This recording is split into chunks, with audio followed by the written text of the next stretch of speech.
প্রতিদিন ভালোবাসার গল্প পেতে আমাদের চ্যানেলটি সাবস্ক্রাইব করে পাশে থাকা বেল বাটনে ক্লিক করুন।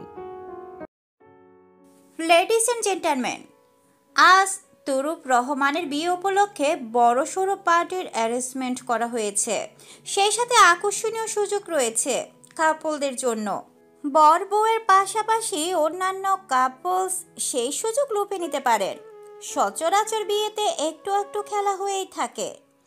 আজ তরুপ স্যারের কথায় এখানেও খেলা হবে। খেলার রাউন্ড হলো 3 ধাপে। 3 রাউন্ডে যে কাপল বেশি পয়েন্ট উঠাতে পারবে তারাই হবে আজকের সেরা, অর্থাৎ best couple of the year. But one condition guys, যারা পার্টিসিপেট করবেন তারা কিন্তু রাউন্ড শেষ হওয়ার আগে খেলা থেকে বের হতে পারবেন না। It's a rules. তুই নিজেকে খুব চালাক ভাবিস, রাইট? কিন্তু এই চালাকি তো এফ গার্লের সামনে একেবারে ফিকে হয়ে পড়ে গেল। চাতুরতা করার একটা লিমিট থাকা দরকার ব্রো। সবখানে এই চাতুরতা দেখাতে নেই। যদি ভুলবশত দেখিয়েও দাও, হতে পারে তখন তোর জীবন নাশ। তোকে বলতে গিয়ে হঠাৎ একটা প্রবাদ মনে পড়ে গেল। ছোটবেলায় আমার আম্মু বলতো, যারা বেশি বেশি উপর নিশ্চুপ দেখায় তারাই হলো আসল শয়তান। সেখানে তোর সামান্য নিশ্চুপ আচরণ এই আমি ধরতে পারবো না, এটা ভাবলি কেমনে তুই? কথার মাঝে এক এক ধ্বনি ফাউজিয়ার গলাতে উত্তপ্ত কণ্ঠস্বর হয়ে বের হলো। পরমুহূর্তে গাল চেপে বাচ্চার মতো মুখ বানিয়ে ছেলেটার কাঁধে হাত রেখে বলে, নিশ্চয় একটা বচন শুনেছিস, অতি চালাকের গলায় দড়ি মিন্স আ রূপ around the neck of the most clever. আহারে, টু মাচ এক্সাইটেড ছিলি তুই, হ্যাঁ? বাট হায়, চালাকি করতে গিয়ে ধরা পড়ে গেলি। ফাউজিয়ার কথাটুকু শেষ করতে বিকট ফুফ শব্দ হলো রুমের মধ্যে। হাতটা চোখের সামনে এনে চুপ করে একটা জিনিস ফেললো কিডনি ট্রের উপর। কিডনি ট্রে কাকে বলে নিশ্চয় জানেন? হাসপাতালে নার্সরা যেই ট্রের মধ্যে সরঞ্জাম রাখে সেই ট্রের নাম কিডনি ট্রে। স্টেনলেস স্টিল হয়, জিনিসটা পড়তে টুন করে একটা শব্দ হয়।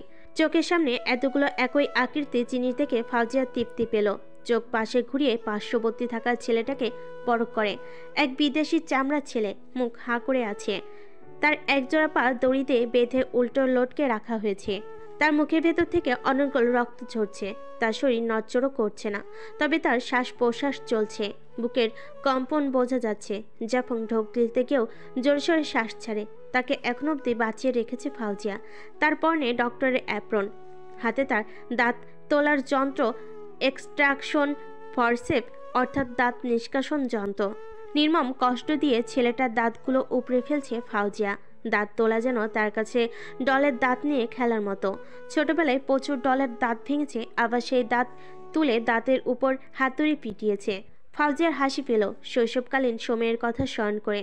সে সব মেয়েরা ডল নিয়ে খেলতে ভালোবাসতো, আর সে ভালোবেসে ডল কিনে কিনে খুন করতে ভালোবাসতো। নিজেকে অদ্ভুত প্রজাতির প্রাণী মনে হলো তার। তবে এতে কি সবাই কি কখনো এক হয় নাকি? ফাউজিয়া শুকরানা হলো দুনিয়াতে এক পিস, তার সাথে কারোর তুলনা হয় না। হাতে থাকা রক্তে রাঙানো ফরসেপটি নিয়ে বিএসিনের কাছে গেল। খুব যত্ন সহকারে ফরসেপটি পরিষ্কার করে সেটি তার অ্যাপ্রনে রেখে ছেলেটার কাছে এসে দাঁড়ায়। তার হাতে নরম উত্তপ্ত ছোঁয়া দিল তার প্রিয় ভ্যাম্প লাভ ব্যাটস এর মাথায়। হ্যাঁ, গলগলিয়ে রক্তগুলো আরামে আসে করে খায়েশ মিটিয়ে পান করছে ফাউজিয়ার ভ্যাম্প লাভ ব্যাটস। তাদের মাথায় আদুরির ভঙ্গিতে হাত বুলিয়ে বলে, আমার লাভ বার্ডস, তোমাদের তৃপ্তি লাগছে তো? রক্তে মাখা ওষ্ঠ জোড়া নিয়ে লাল বনের চোখ জোড়ায় তাদের দৃষ্টি আকর্ষণ করছে ফাউজিয়া। তারা গভীর তৃপ্তির একটি শান্ত দীর্ঘশ্বাস ফেলে পাখা ঝাপটে ওঠে। ফাউজিয়া তাদেরকে রেখে ছেলেটার গালে আবেদনময়ী ভঙ্গিতে ছোঁয়া দেয়। এতে ছেলেটার নিস্তেজ শরীর কেঁপে ওঠে। তার চোখ জোড়া নিভু নিভু করে খুলছে। মেয়েটার স্পর্শ যে কোনো ছেলের স্পর্শ কাতরতায় পরিণত করতে সক্ষম। ছেলেটির রক্ত আচমকা বন্ধ হয়ে যায়। তার বুক কাঁপছে দেখে ফাউজিয়া বাঁকা এসে 2-1 পা পিছিয়ে যায়। ভেসে দৃশ্যমান হয়ে উঠেছে। সে সময় নষ্ট না করে তৎক্ষণাৎ গার্ডকে আদেশ করে, please take his semen for special one. Guard তার কাজে লেগে পড়ে। ফাউজিয়া জাফংয়ের পাশ কেটে ড্রেসিং রুমে গিয়ে অ্যাপ্রন খুলে ফেলে, ফর্মাল ড্রেস আপ পরে বের হয়ে আসে। গার্ড এসে একটা ইনজেকশন ফাউজিয়ার নিকট এগিয়ে দেয়। শয়তানি চোখে তা নিয়ে নিজের আসন পেতে বসলো। তাকে কোনো রানীর থেকে কম লাগছে না। রাজরানীর মুকুট পরানো রূপার তৈরি আলিশান চেয়ার, পায়ের উপর পা তুলে ইঞ্জেকশনের নিশানা রাখে জাফুংয়ের বরাবর। সে ভুরু কুঁচকে তাকায়। ফাউজিয়া তাকে মৃদু হেসে বলে, জানিস এই কাজটা কেন করেছি? তোর সাথে তোর 2 সাথীকে আমি আমার স্পেশাল ওফদের জন্য রেখেছি, কিন্তু এই সুইমেন দিয়ে কি করব? ভাবা লাগবে। ফাউজিয়া ভাবুক হয়ে দাঁড়িয়ে গেল। জাফুংয়ের কাছে গিয়ে তার সামনে হাঁটুকে বসে পড়ে। হাতে আছে ইঞ্জেকশন। জাফুং ভর্ত চেহারায় নানা করছে, কিন্তু ফাউজিয়া ঠোঁট কামড়ে একচোটে সেটি ঢুকিয়ে দিল। জাফুং জড়সড় করে চোখ বুজে নেয়। মুহূর্ত কেটে গেল কয়েকক্ষণ। সে খেয়াল করে তার কিছুই হয়নি। তার শরীর কপাল ঘেমে একাকার। তার সাথে দুজনেরও একই অবস্থা। ফাউজিয়া কার উপর ইঞ্জেকশন বসিয়েছে তা দেখার জন্য জাফুং মাথা ঘুরিয়ে পাশে তাকায়। তার পাশের ছেলেটার বুক বরাবর ইঞ্জেকশন চুবিয়ে সিমেন্ট তার হৃৎপিণ্ডে ঢুকিয়ে দিল সব। তার ভয়ে কাঁপা কাঁপা হয়ে আছে। ফাউজে ইঞ্জেকশন নিয়ে ডাস্টবিনে ফেলে নিজের আসনে গিয়ে বসল। চোখের ইগল চাহনি ইঞ্জেকশন দেওয়া সে ছেলেটার দিকে। ছেলেটির শরীর স্বাভাবিক, এতে ছেলেটার মন থেকে ভয় কেটে যায়। সে জাফুংয়ের দিকে তাকিয়ে নেতিবাচক ইঙ্গিত দেয়। এতে জাফুং ফাউজিয়া পরাজিত বোঝাতে ফোকলা দাঁতে হাসি ছেড়ে দেয়। পরক্ষণে জোয়ালো আওয়াজে এক ব্লাস্ট হয়। রক্তাক্ত হয়ে গেল চারপাশ। ছড়িয়েছে রক্তের ফোঁটা মাটির উপর। জাফুং ছেলেটার খুব কাছে ছিল। তার মুখ সে আতঙ্কিত নজরে তার পাশে তাকায়। সে ছেলেটার চিহ্ন শুধু মিটে গিয়েছে এক বিস্ফোরণের মাধ্যমে। জাফুংয়ের শরীরে ছেলেটার চর্বি লেগেছে। গা গুলিয়ে এলো জাফুংয়ের, কিন্তু তার গলায় আটকে থাকা হাড্ডির কারণে না পারছে সে সইতে, না পারছে কইতে। এমন অবস্থা হলো তার। ফাউজিয়া বাঁকা হেসে বলে, how was that magic right? যখন বোমা সিফি একটা গর্ভবতী মেয়ের বাচ্চার ভেতরে ফিট করার নিকৃষ্টতম পরিকল্পনা করছিলি, তখনই আমিও প্রস্তুতি নিয়েছিলাম। তোর মনে হয় তোকেও আমি ছেড়ে দিব? তোদের সব কটাকে বোঝাবই এফএস গার্ল ফাউজিয়া শুক্রানা কিচিস। কার সাথে পাঙ্গা লড়তে তোরা মাঠে নেমেছিস তা আমিও হাড়ে হাড়ে বোঝাবো। বাই দ্য ওয়ে, তোদের সাথে কথা বলা মানেই time lost. Hey girls, please take them for my lovely owls. নেকড়েগুলো কুহু কুহু করে আহ্লাদি কণ্ঠের জোড়ায় ফাউজিয়ার গা ঘেঁষে হেঁটে বাগানের দিকে যায়। মচিনাক এতক্ষণ যাবৎ মেয়েটার বের হওয়ার অপেক্ষায় ছিল। ওলফস তাদের আস্থানায় গিয়ে শুয়ে রইল। খাদ্য না আসা অবধি তাদেরকে আস্থানায় থাকার উপদেশ দিয়েছেন ফাউজিয়া। সেদিক এক ঝলক দেখে গেটের দিকে নজর দেয়। মনোহীরাকে দেখা যাচ্ছে। মেয়েটা রেস্টুরেন্টের মিশন শেষে অফিসে গিয়েছিল, কেননা ফাউজিয়ার এদিকে কাণ্ড করা ছিল। বিদেয় অফিস সামলাতে হতো মনোহীরার। অফিসের টুকটাক কাজ শেষে সবে মাত্র বাড়িতে ফিরল সে। 2 ব্যক্তিকে একসাথে পেয়ে সেও এগিয়ে যায়। মৌচিনাক ব্যঙ্গাত্মক কণ্ঠে বলে, ডার্লিং, ইউ নো না how I am so Horne. আমায় একটা দিলেও তো পারতে। নো মৌচি, তারা ডেঞ্জারাস, তুমি তাদেরকে সামলাতে পারবে না। ওহো বেবি, একটাও কি রাখোনি? জানো না ইয়োর মোচ ইজ সো হর্নি নটি বয়। What boy? মৌচিনাকের কথায় তারা চোখ পাকিয়ে তাকালো। আচমকা শব্দ করে হেসে ফেলল। মৌচিনাক মুখ পাকিয়ে ছোট ছোট বেবি হেয়ারগুলো নেড়ে পুলের মধ্যে পানি ঢালতে লাগে। বাগানটি ফাউজিয়ার নিজস্ব, দাদার পক্ষ থেকে পাওয়া। বাগানটি পরিচর্যা সর্বদা মৌচিনাক করে থাকে। মনোহীরা নীরব চোখে তাকিয়ে রইল। তার গলা কাঁপছে, তার হাত নিষ্পিস করছে। তবু এই মুহূর্তে তার ম্যামকে সে কথাটা শুনিয়ে রাখাতে চায় না। আজ তারা কত বড় বাক্সটি উদ্ধার করলো। সে তারা মিশনে ফোকাস না করে বেহুদা জিনিসে ফোকাস করবে। তবে কথাটা তো ম্যামের জন্য পার্সোনাল। ফাউজিয়া 2-1 ফুলে হাত বুলিয়ে মনোহীরা বলে ডাকলো। মনোহীরা তার ভাবনায় মশগুল। ফাউজিয়া ভুরুকুচকে তাকায়। মনোহীরাকে ভাবান্ত দেখে তার মুখভঙ্গি পরিবর্তন হয়ে যায়। মেয়েটার বাহু শক্ত করে চেপে গভীর কণ্ঠে জিজ্ঞেস করে, হোয়াট হ্যাপেন্ড? মনোহীরার কাঁপাকাঁপি আরম্ভ হলো। বেচারি ভাবতে পায়নি এত সহজে ধরা পড়ে যাবে। ফাউজিয়া পরক্ষণে হুঙ্কার দিয়ে জিজ্ঞেস করে। এতে মনোহীরা ঢোক গিলে বলে, ম্যাম, আজ তরুপ হাসপাতালে গিয়েছিল। কেন? তরুপ স্যারের সাথে শ্যামলীও ছিল। ফাউজিয়ার বুঝতে অসুবিধা হলো না কাহিনী কি।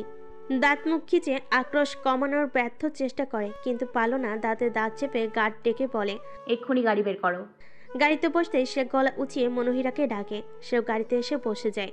মৌচিনাক এলো তার দিকে, শীতল চাউনি ফেলে বলে, আমার ফেভারিট জন্তুদের যত্ন করে খাবার খাইয়ে ঘুম পাড়ানোর জন্য রুমে পাঠিয়ে দাও।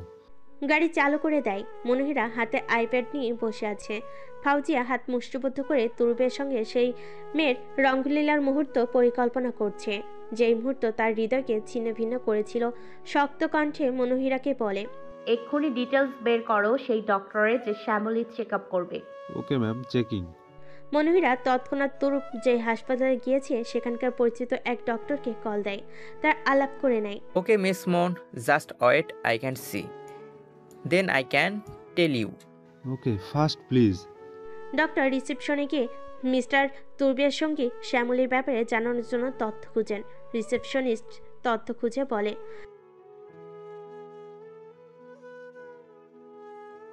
রিসেপশনিস্টকে ধন্যবাদ জানিয়ে ডক্টরটি করিডোরের মধ্যে এসে তৎক্ষণাৎ মনোহীরার কল কানে ধরে বলে, শ্যামলীর জন্য বিদেশি ডক্টর হায়ার করা হয়েছে, সে এখনো আসেনি, এসে গেলেই চেক আপ শুরু হবে। Okay doctor, for your kindful help. My pleasure. Manohira তথ্য পেয়ে ফাউজিয়াকে শোনায়। সে শুনে বাঁকা হেসে বলে, এবার ফাজি পাল্টে যাবে। মানুষ হিরো হবার জন্য ভিলেনকে সরিয়ে দেয়, আজ ঠিক তার উল্টো হবে। এক্ষুনি ডক্টর জিনসিং এর তথ্য বের করো। মনোহীরা ডক্টরের নাম সার্চ করে প্রোফাইল আইডি বের করে সেটা সাইবার সোসাইটির গ্রুপে দিয়ে দেয়। এফএস গার্ল এখনই এই আইডির মালিকের নির্দেশনা চাইছে, ফার্স্ট রাইট নাও। গাড়ি আপন গতিতে চলছে। মনোহীরার কাছে ঠিক 20 মিনিট পর একটা কল আসে। সেই কলটি রিসিভ করতে সাইবার সোসাইটির ধেত রয় ইংরেজি ভাষায় নম্র কণ্ঠে মনোহীরার কাছে তথ্য জানিয়ে দেয়। মনোহীরা কথা শেষ করে তৎক্ষণাৎ ফাউজিয়াকে জানায়, ম্যাম, তরুপ যেই ডক্টরের কাছে শ্যামলীকে চিকিৎসা করতে গিয়েছে, তার কন্ট্রাক্ট আর অ্যাড্রেস পেয়েছি এখন। Good job, now let's kidnap the doctor. বাকিটুকু বলার ইচ্ছে পোষণ করলো না ফাউজিয়া। আশঙ্কিক চোখ বুজে সিটা মাথা হেলিয়ে দেয়। তার ঠোঁটের কোণায় সেই মোহময় শয়তানি হাসি ফুটিয়ে রেখেছে। মনোহীরা আর পলক তাকায়। ম্যামকে দত্ত মানবী মনে হচ্ছে তার কাছে। নিজেকে নিজে শান্ত করে মনোহীরা তার ম্যামের শূন্য স্থান দ্বারা কি বুঝিয়েছে তা স্পষ্ট বুঝে নিয়েছে। তাদের এক গাড়ি হাসপাতালের রোডে, আরেক গাড়ি অন্য রোডের দিকে ঘুরে যায়। মনোহীরা গার্ডসের তাদের কাজ জানিয়ে সতর্ক থাকার জন্য ইনফর্ম করে দেয়। জাস্ট আমার বেশি কষ্ট হবে। না গো বেবি, তোমার কষ্ট কম হওয়ার জন্য এখানে আসা। প্রোডাক্টস তোমার ফেসে স্যুট করে কিনা সেটাই দেখবে। Just exam, nothing else. শ্যামলের ভয় তবু কমেনি। রিং সেরিমানি সম্পূর্ণ হওয়ার 2 সপ্তাহ পেরিয়েছে। অপারেশন দিনক্ষণ চলে এলো। হঠাৎ করেই তুরবের বেবি পাঁচের একটা ডিল সাইন করার জন্য সিডনিতে যেতে হয়। সেখানে 2 মাস কাটিয়ে তারপর ফিরে আসে। দিনক্ষণ পার হয়ে গেল। কাজের মাঝেও সে তার গার্ড আর সিসি ক্যামেরা দিয়ে শ্যামলীকে কড়াভাবে চোখে চোখে রেখেছে, যেন মেয়েটা তার সুন্দর মুখের আদল নষ্ট না করে ফেলে। তার মাঝে ক্যামেরা দিয়ে মেয়েটার দেহের আকৃত্রিম স্বাদ নিতে শ্যামলীকে ক্যামেরার মধ্যেই অশ্লীল পরিদর্শন করার জন্য চাপ দিত সে। এতে কামুকি হয়ে শ্যামলও পিছুপা হতো না। নানাভাবে তুরুপকে নিজের রূপ দেহের মাঝে আটকে রাখার সর্বক্ষণ চেষ্টা চালাতো। আজ তাদের হাতে আসবে নামি দামি পণ্য, যেগুলো দেওয়ার জন্য আসবে এক বিদেশি ডক্টর, জিনসিং অ্যালফ। সেই ডক্টর শ্যামলীকে পরীক্ষণ করে প্রোডাক্টস দেবে। ডক্টরের কেবিনের বাইরে তারা অপেক্ষায় বসে আছে। ডক্টরের সেক্রেটারি সবার কাছ থেকে অ্যাপয়েন্টমেন্টের রিসিপ্ট নিচ্ছে। তুরুপ ডক্টর না আসা অব্দি শ্যামলীকে বসিয়ে রেখে করিডোরের কাছে যায়। 3 তলা থেকে পুরো শহরের দৃশ্য দেখা যাচ্ছে। তার দেখার মাঝে খেয়াল করে ঘড়িতে 10টা বেজে গিয়েছে। তখনই তার কানে শাঁসা করে 2টো BMW গাড়ি হাসপাতালের সামনে এসে থামে। গাড়ির ভেতর থেকে একজন ব্যক্তি বের হয়। তার হাবভাব থেকে বোঝাই যাচ্ছে সে একজন নামকরা ডক্টর। তার শরীরের গঠন অনুসারে মেয়েলি ভাব আসছে। পরনে অ্যাপ্রন, কিন্তু মাথার চুল ঢেকে রাখা। চোখ বোঝা যাচ্ছে, তবে মুখ অস্পষ্ট। হঠাৎ করে অস্থির হয়ে উঠল তুরুপের হৃদয়খানা। তৎক্ষণাৎ শ্যামলীকে ফেলে গ্রাউন্ড ফ্লোরে যাওয়ার জন্য লিফটের সামনে এসে দেয়। লিফট 3 ফ্লোরে আসতে চমকে যায় তুরুপ। তার হাত পা শীতল হয়ে গেল। এ কাকে দেখছে সে? হে প্রিটি গার্ল, চেনেছ আমায়? সেই দিন রাতে চকলেট দিয়েছিলাম। ইয়ানার সামনে সুদর্শন এক ডক্টর এসে দাঁড়িয়ে কথাটুকু আওড়ায়। হামজা অবাক হলো। এখন ডক্টর এলেন। ইয়ানা পরিচিত নয়তো। ইয়ানা এক পলক হামজার দিকে তাকায়। ডক্টর তিতার চাহনি লক্ষ্য করে পাশে মুখ ঘুরিয়ে দেখতে পেল কমলা রঙের সুতি শাড়ি পরিহিত এক রমণীকে। দুধে আলতা তার শরীরের রং। হাতের তালুতে একটা তিল দেখা যায়, খুব সূক্ষ্ম। ঠোঁটজোড়া কিঞ্চিত ফাঁকা হয়ে আছে। চুলের এক পাশ বা পাশে হেলিয়ে রেখেছে রমণী। ডক্টরের কাছে রূপটা আকৃষ্ট করেছে। সে সরাসরি কথা বলতে পছন্দ করে, বিধেই ভুবন ভোলানো হেসে বলে, আপনাকে নাইস অ্যান্ড অ্যাট্রাকটিভ লাগছে, কিন্তু আমার পরীকে তো রূপকন্যা লাগছে। কথা চলে গাল টেনে দেয় ইয়ানার। মেয়েটা হুট করে ঠাস করে একটা আলতো চর লাগিয়ে দেয় ডক্টরের গায়ে। হামজা ভ্যাবাচাকা খেয়ে যায়। সে এসেই ইয়ানাকে ধরে করুণ গলায় বলে, সো সরি ডক্টর, মেয়েটা অবুঝ পাগলি, তাই ভুলবশত আপনাকে চিনতে না পেরেই চড় লাগিয়েছে। ডক্টরটি আপন মনে ঢোক গিলে তাকালো। ইয়ানাও আর চোখে ফিটফিট করে হুট করে হেসে বলে, চিনেছি, ইনায়া চিনেছে। আপনি ওই মলওয়ালা ডক্টর না? মলওয়ালা ডক্টর শুনে ডক্টরের চেহারা ফাটা বাঁশের কেল্লা হয়ে গেল। বিড়বিড় করে বলে, মেয়েটা খালি মানসম্মান ডুবাতে ওস্তাদ। মুক্তি ড্যাং ড্যাং করে হেঁটে কেবিনের ভেতর ঢুকতেই তার মুখে থাকা চকলেটের টুকরোটা মাটিতে পড়ে যায়। ঠোঁটজোড়া কিঞ্চিত ফাঁকা হয়ে গেছে তার। চোখজোড়া দিয়ে ফ্যাল ফ্যাল করে তাকালো ইয়ানার পাশে বসে থাকা ডক্টরের দিকে। তার হাত কাঁধে কলেজ গার্লস ব্যাগ ঝোলানো, দেখে বোঝা যাচ্ছে সে ভার্সিটি থেকে সোজা হাসপাতালে এসেছে। তার পেছন ইতিমধ্যে হেঁটে আসছে হাসিন আর আসিফ। মুক্তিকে হ্যাংলার মতো ইয়ানার কেবিনের মধ্যখানে দরজা ধরে দাঁড়িয়ে থাকতে দেখে গলা উঁচিয়ে বলে, আরে ব্রো, এখানে ইঁদুর একটা কেবিনে উকি মারছে, তার কি করা যায় বলতো? ফাউল ছেলেটার কণ্ঠস্বর শুনে মুখ বাঁকিয়ে দরজার পাশ থেকে সরে ইয়ানার পাশে গিয়ে বসে পড়ল মুক্তি। হাসিন থমকে দাঁড়ায়। কিছু মুহূর্তে তার শরীর রেগে যায়। সেই দিনকার ডক্টর এনায়েত ইয়ানার হাত আঁকড়ে ধরে আছে। তার সাথে তালে বেতাল হচ্ছে হামজা, মুক্তি। ইয়ানার সাথে তারাও কি সুন্দর গল্পে মেতে আছে। হাসিনকে হুট করে রাখতে দেখে অবাক হলো আসিফ। তার কাছে গিয়ে দাঁড়ায় সে, মৃদু ধাক্কা দিয়ে বলে, তোর ভাই বোন কি মেন্টাল? খালি খালি হ্যাংলার মতো দাঁড়িয়ে যাস কেন? যেটা আমার চোখে পড়তেছে না সেটা তোর চোখে পড়লেও তুই হ্যাংলা নাকি কেমন সেটা এক সেকেন্ডও ভাববি না। মানে? হাসিন আসিফের কাছ থেকে তবু প্রশ্ন করছে দেখে চোখ যারা ভস্মীভূত করে তাকায়। আসিফ সাধু বাচ্চার মতো মুখ করে তার দিকে তাকিয়ে আছে। দাঁতে দাঁত চেপে কণ্ঠস্বর নরম করে বলে, গাধার মতো আমার দিকে তাকিয়ে থাকলে তো বসতি না জীবনেও। হাসিন আসিফের মুখোমুখি দাঁড়াতে তার দুগাল ধরে ঘাড় বাঁকিয়ে সামনে ফেরায়। আসিফ থমথমে খেলো। তার মুখও হাঁ হয়ে যায়। গালে হাত দিয়ে ডক্টর দিকে অবলোক দৃষ্টিতে মুক্তির তাকিয়ে থাকাটা যেন আসিফের মাথা হ্যাং মেরে দিল। সে মুক্তির দিকে আর হাসিন ইয়ানার দিকে করুণ চোখে তাকিয়ে রইল। এই বুঝি তাদের রমণীকণ সামনে তাকাবে। 1 2 3 4 5 সেকেন্ড হয়ে গেল, তবু মেয়েদের খবর নাই। আসিফ কোমর চুলকে অশ্লীল কণ্ঠে বলে, শালা, আমার বউয়ের দিকে নজর মারাস? আগে বাগে বউয়ের কাছে গিয়ে দাঁড়া শালা, নইলে তোর বিড়ালের জন্য অন্য বিলাই ধরে নিয়ে ভাগবো। আমারটা নিয়ে আমি চিন্তায় মরে যাচ্ছি, তোরটা তুই দেখ। হাসিন তৎক্ষণাৎ হামজাকে পাশ কেটে ইয়ানার বাহুডোরে হাত গুটিয়ে তার গা ঘেঁষে বসে পড়ে। তার আশঙ্কিক কাণ্ডে সবাই অবাক হলো। কি হলো, আপনারা অমন কচ্ছপের চেহারা বানিয়ে দেখছেন কেন? আজকে কি আমাকে অন্য দিনের চেয়েও বেশি হ্যান্ডসাম লাগছে? ইয়ানা মুখভঙ্গি গম্ভীর করে হাত জোড়া সরাতে চাইলে হাসিন শান্ত মেজাজে তার দিকে তাকিয়ে চোখ রাঙায়। ইয়ানাও কম কিসে, সেও চোখ জোড়া শুরু করে চোখের দৃষ্টিতে ভস্ম করা বুঝালো। হাসিনের তো মেজাজ খারাপ হচ্ছে। সো প্রিটি গার্ল, বলো তো আমায় ডক্টর ফর্মে কেমন লাগছে? এনায়েত আর চোখে হাসিনকে রসিয়ে কথাটা শোনায়। ইয়ানা হাসিনের কাছে হাত ছড়িয়ে হাত তালি দিয়ে বলে, গুড লুকিং। এই ডক্টর, আমার না শুয়ে থাকতে মন চাইছে না। আমার বেবিস এত মিস করছে বাইরে ঘোরাঘুরি। আমায় নিয়ে যাবে তুমি? এই খচ্চর পোলা নিয়ে যেতে চায় না, খালি বলে বাইরে রোদ, বাইরে বৃষ্টি, বাইরে ঠান্ডা, বাইরে ঘাস গাছ, আকাশ বিদ্যুৎ চমকাচ্ছে, কত যে হ্যানত্যান কথা বলে। আমায় পুরো 1 সপ্তাহ 5 দিন হাসপাতালের বিছানায় ফেলে রাখছে। দামরা কোনখানকার একটা। হাসিনের মনে হচ্ছে সে উন্মাদ হয়ে এখনই পিটিয়ে দেবে এই মেয়েকে। তবে সে ভদ্রজাত, একটা গর্ভবতী মেয়ের শরীরে হাত তোলা। মুরুপি তার মতো হাট্টকাট্ট পুরুষ ইয়ানার পাশে সেবার খাতিরে দাঁড়িয়ে আছে। তাই কি কিনা গেম খেলার মতো মেয়েটা অপমান করছে? সে কি গেমের জন্তু না প্রাণী, কোনটা? এনায়েত তো খুশি হলো। পিচি মেয়েটার আহ্লাদ ভরা কণ্ঠস্বর শুনতে তার বেশ লাগে। পিচিটা নিজ থেকে আবদার করেছে দেখে সেও রাজি হয়ে যায়।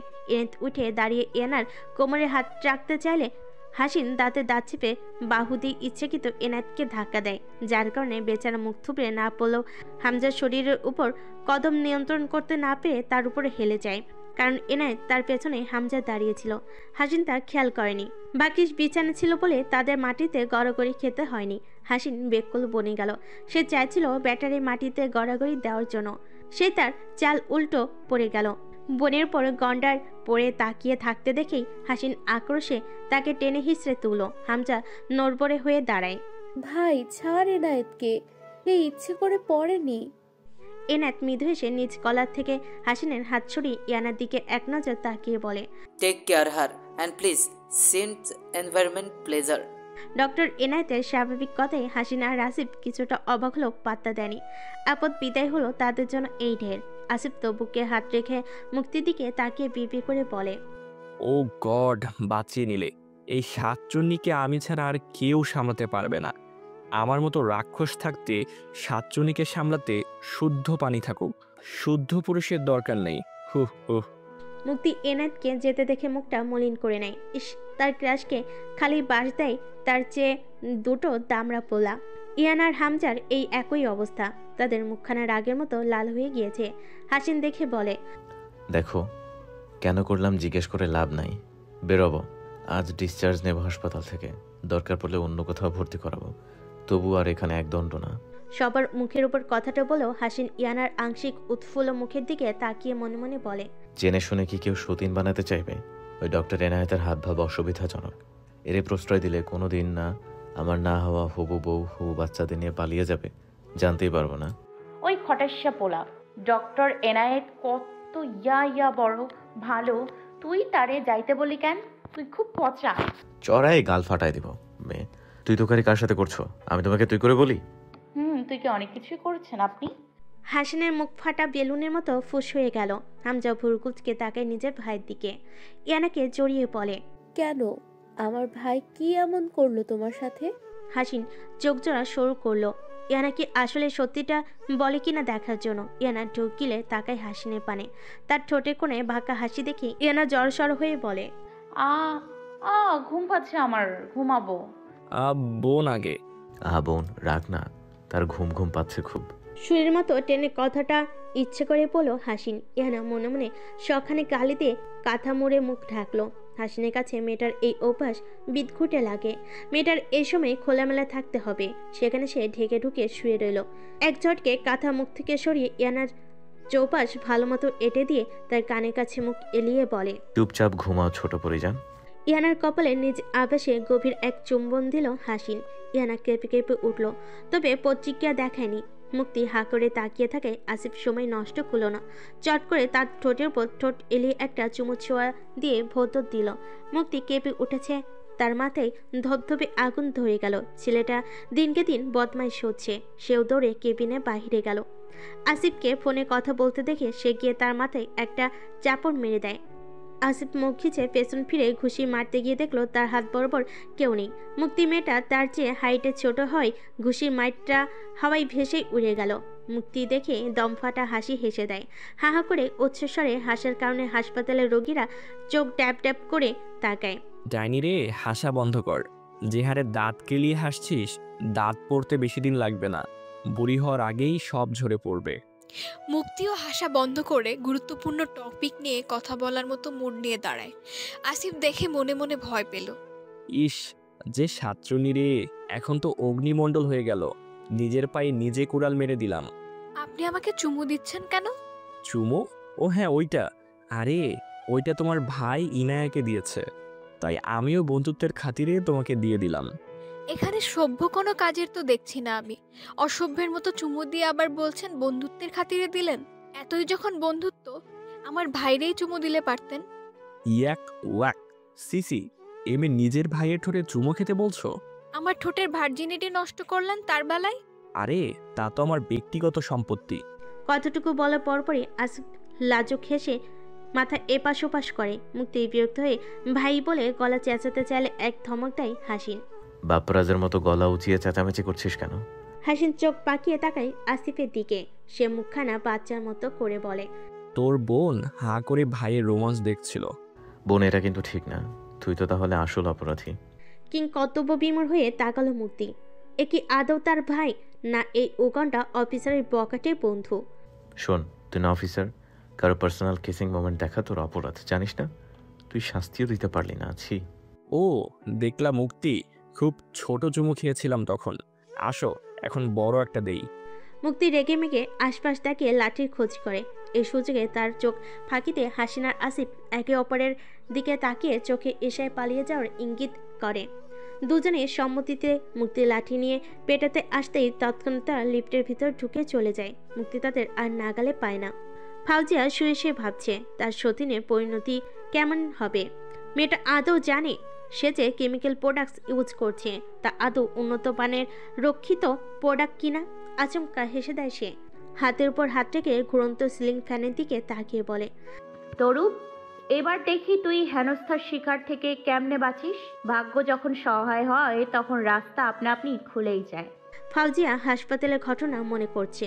লিফট খুলতে তরুবের চোখের সামনে ডক্টর সিনজিং এলফকে দেখা মিলল। তার বিয়ে হয়ে এসেছিল ফাউজিয়া, তাকে নজরে পড়েনি তরুবের, বরং সে তো ব্যস্ত ছিল আপন ভাবনায়। জিনসিং এলফ ইংরেজিতে বলে, doctor, I am sorry young man to wait a much time. জিনসিং এলফ ঢোকিলে মাথা নাড়ল। বিয়ে বেশে আসা ফাউজিয়া ডক্টরের দিকে তাকায়। জিনসিং এলফ তাকে দেখিয়ে বলে, মিট মাই পিএ হ্যালিন। হ্যালিন he is my patient Shyamali friends. তুর্ব মেয়েটার দিকে তাকায়। আপাতমস্তক পুরো আবরণে ঢাকা। তুর্বের কাছে আবৃত মেয়েদেরকে দেখতে ভীষণ উৎকৃষ্ট মনে হয়। তার কাছে খোলামালে মেয়ে সবচেয়ে বেশি পছন্দের।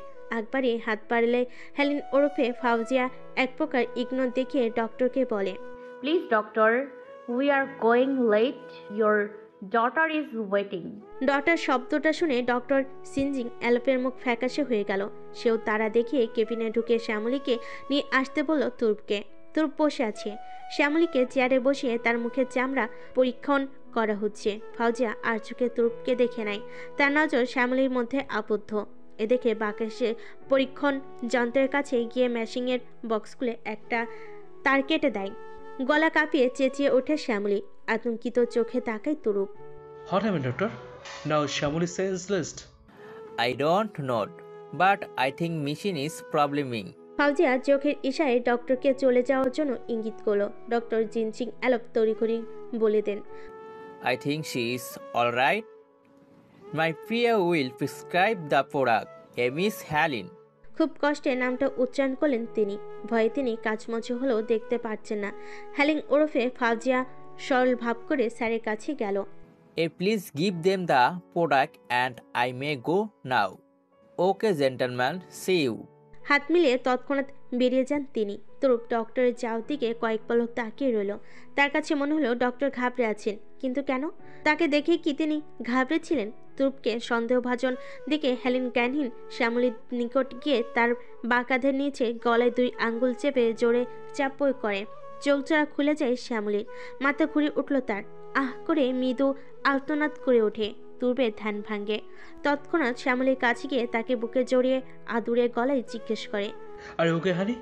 তুর্বের কণ্ঠস্বর শুনে মেয়েটা ভীষণ খুশি হলো। তুর্ব পরিহিত শার্টের মধ্যে নাক ডুবিয়ে ঘ্রাণ সুখে বলে, ইয়েস, আই এম ফাইন জান।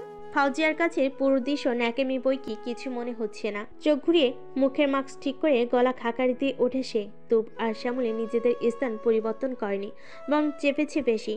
হেলেন গিয়ে তুর্বের কাছে একটি নামি দামি স্টোরের ব্যাগ এগিয়ে দিল। তুর্ব ব্যাগটি নিয়ে খুলে দেখলো মুখের face powder, face wash, face cream, face pack, kajal, মেয়েদের অতিরিক্ত কসমেটিকের বাহার দেখে তুর্ব হালকা সে শ্যামলীর হাতে দিল।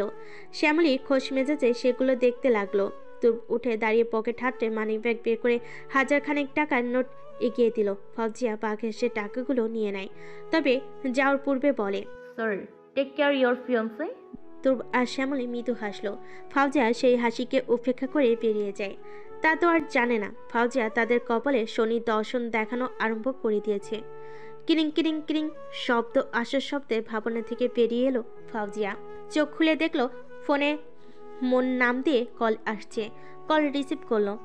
ম্যাম, ডক্টর জিনসিং এলফ কি আর দেশে থাকতে পারবেন?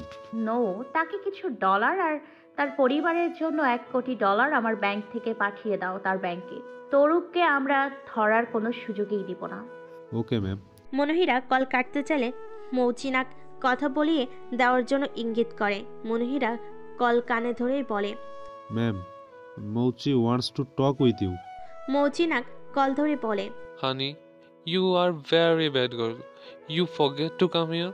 Sorry baby, But you know, I have a important mission in my one. Okay, don't be emotional. Guess what happened? Your wolves are very happy to eat the yummy sausage cheeseburger. I know, and my vamp bats. They are also safe and fine. ওকে, কিন্তু একটা কথা মাথায় রাখবে বলছি। আমার মেয়ে ওলফের ভেতরে তরুবের cement inject করা হয়েছে, তার খেয়াল রেখো। আমি পাই টু পাই জানতে চাই তার হিসেব। মাস গড়াতেই আমি সুখবর পাবো, এটা আমি শিওর। মুচি নাক ঢোক গিলে বলে, Yeah, Fauzi, you don't worry. But I feel nervous. For what? Fauzia, তোমার রিসার্চ তুমি খুব নিখুঁতভাবে সম্পূর্ণ করো, তাই আমার কোনো সন্দেহ নেই যে তুমি তোমার কাজে বিফল হবে। এই প্রথম তুমি অমায়িক কাজ করেছো, যার ফলাফল কি আদৌ কেউ বলতে পারবে না। মেয়ে উলফের শরীরে তার স্বামীর পরিবর্তে এক ইনসানের সিমেন্ট গিয়েছে। Don't you think it's dangerous? ফাউজিয়ার স্বস্তি মিলছে, সে তার কাজ গতানুগতিক হারে করেছে, ভুল হওয়ার চান্স বলতেই নেই।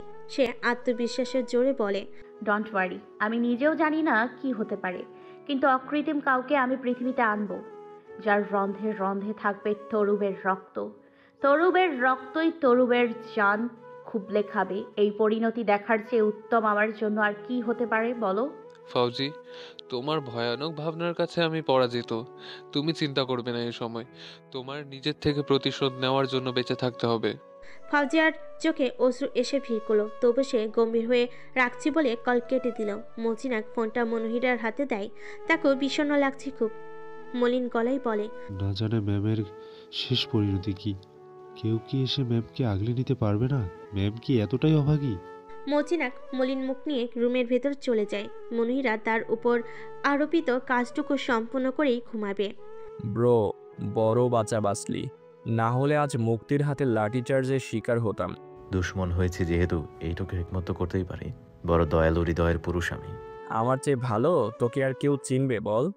বাই দ্য ওয়ে, কয়েক মাস যাবৎ দেখছি তোর খুব গরম ফিল হচ্ছে, খালি ইনায়ের দিকে তাকাই থাকিস, আর ওদিকে তোর নেওয়াটা। সিরিয়াস মুহূর্তে অ্যাডিকশনের নাম নিয়ে কেন জ্বালাস বলতো? যা গিয়ে আইস কিউব নিয়ে আয় শালা।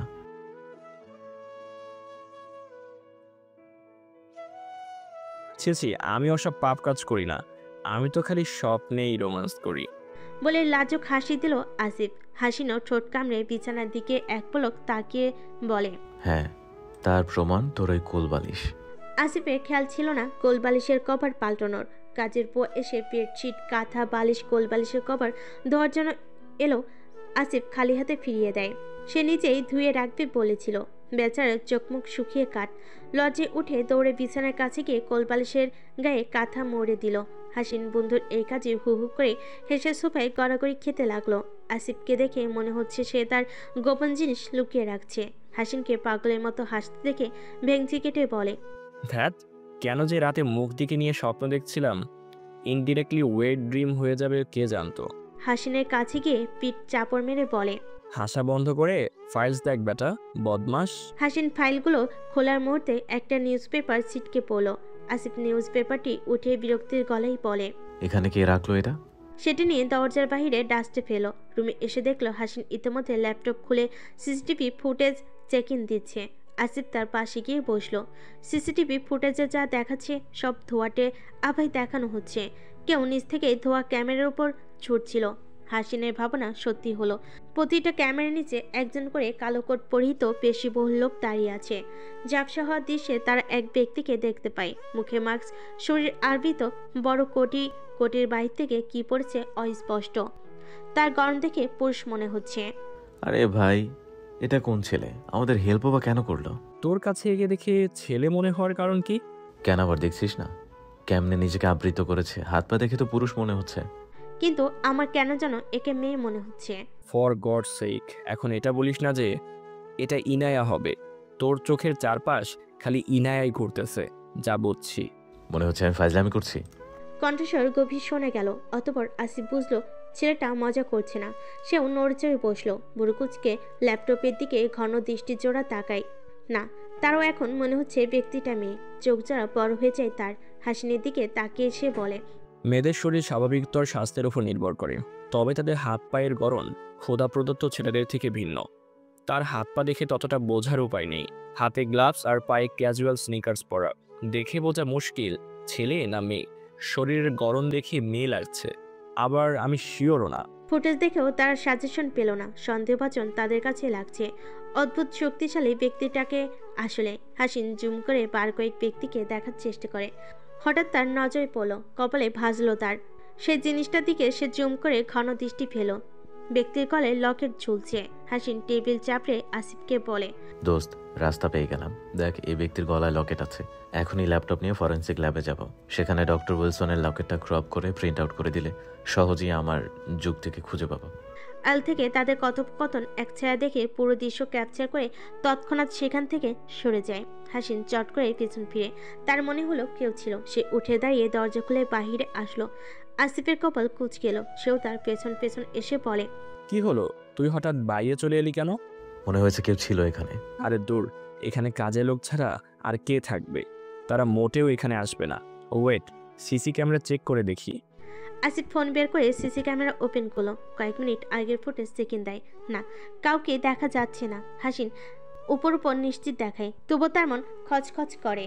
কাজের কথা ভেবে পাত্তা না দিয়ে তার ল্যাপটপ নিয়ে বেরিয়ে পড়ে রুম থেকে।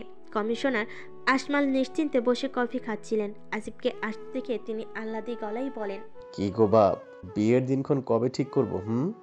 বয়স তো কম হলো না তোর? বিয়ে? আর এখন তোমাদের বৌমাকে ব্যাগে নিয়ে আসি, তারপর দেখো 1 বছরের ভেতর দাদা ডাক শোনানোর ব্যবস্থা করব। যা বদ ছেলে, বাপের সাথে মশকরা করিস। একগাল হেসে তারা বেরিয়ে পড়ে। মাঝ রাস্তায় এসে লালরাঙ্গা সিগন্যাল পরে গাড়ি থামায় আসিফ। হুট করে হাসিন এর মোবাইলে কল আসলো। হাসপাতালে অবস্থানরত হামজা আতঙ্কিত গলায় বলে, ভাই জলদি হাসপাতালে আয়, ইয়ানার প্যানিক অ্যাটাক উঠেছে, তাকে কেউ থামাতে পারছে না। সবার ভয় লাগছে মেয়েটা তার বাচ্চাদের না ক্ষতি করে দেয়। হাসিনের হাত কেঁপে ওঠে। উত্তেজিত কণ্ঠে আসিফকে বলে, এখনই গাড়ি হাসপাতালের দিকে নিয়ে চল, তাড়াতাড়ি কর, ইনার অ্যাটাক আসছে। আসিফ বন্ধুর দমকর দশা দেখে গাড়ি ফিরিয়ে হাসপাতালের রোডের দিকে নেয়। হাসিন হাত কসলাচ্ছে। অনগত বাচ্চাদের চিন্তা তার উপর। ইয়ানার অস্বাভাবিক অবস্থা দেখে তার চিন্তায় মাথা ফেটে যাওয়ার উপক্রম। গাড়ি এসে থামতেই হাসিন তৎক্ষণাৎ দরজা খুলে ছুটে যায়। লিফটের সামনে এসে বাটন চাপ দেয়, কিন্তু লিফট 1 ফ্লোরে আটকে আছে। বোধহয় মানুষ ঢুকেছে। সময় অতিক্রম হয়ে যাচ্ছে দেখে সিঁড়ি বেয়ে ছুটল। আসিফ এসে জোর গলায় ডাক দেয়, তবে হাসিনের কান অবধি সেই ডাক পৌঁছায় না। ইয়ানার কেবিনের ভিতর সব ছুঁড়ে ফেলছে। তারপর নীল জামা সে নিজ হাতে ছিঁড়ে ফেলছে। চোখ মুখে কষ্ট প্রতিফলিত হচ্ছে। কেউ কিছু জানে না, তেমন এক চেহারা বানিয়ে রেখেছে সবাই। হাসিন মেয়েটার দিকে ঝুঁকতে চাইলে ইয়ানা জর্জে হাতের মুঠোয় রাখা ফুলদানিটা ছুঁড়ে মারল। ফুলগুলো ছড়িয়ে ছিটিয়ে পড়েছে মাটিতে। ফুলদানির কাজ ভেঙে চুরমার হলো। তার কাছের কারণে মৃদু আঁচ লেগে যায় হাসিনের কপালে বরাবর। আহ করে কপাল চেপে ধরল হাসিন। ইয়ানা আতঙ্কিত হলো।